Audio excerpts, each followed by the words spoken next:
congratulations on the film. Did you get to meet with any of the surviving soldiers as part of your research for it? Yes, we certainly did.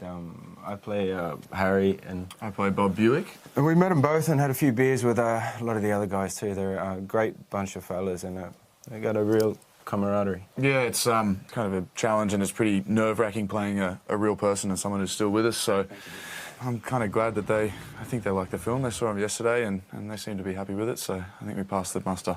What things from that conversation stuck with you the most?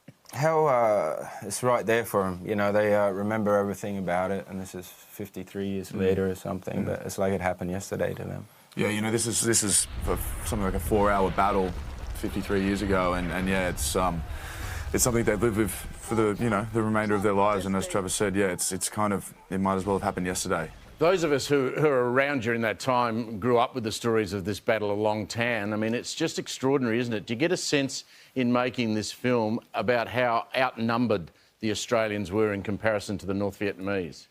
Yeah, it's staggering. You know, it was a company, Delta Company, 6RAR, that's 108 blokes. And I think the estimated enemy force was something near 2,000. So, to get surrounded by that and somehow make it out, it's a miraculous story. And, the average age was 20. Yeah, these were 20-year-old kids and ordinary guys in an extraordinary situation. So you really did get a sense of the bravery of these young men.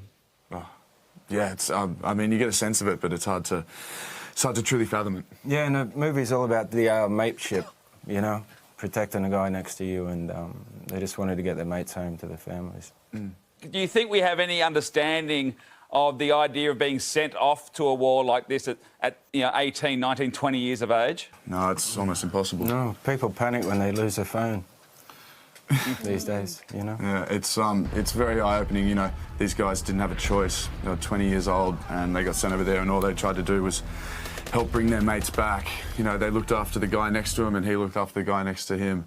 And unfortunately, a number of boys didn't make it back, but it's an amazing story of what can happen when people look out for each other. Well, Danger Close, the Battle of Long Tan, is in cinemas August 8. It's been a pleasure having you guys on. Would you please thank Travis Fimmel and Luke Bracey? Very easy to forget how the Vietnam vets were treated when they came back. I mean, they were shunned by the public. They didn't march on Anzac Day, and they were really treated like, not real soldiers. I've been to that rubber plantation in Vietnam where that battle was fought. I predict that that'll become the sort of place that younger Australians will go to, a bit like Kokoda and Gallipoli, because it's such... when you're there, you can just feel what happened there. By the way...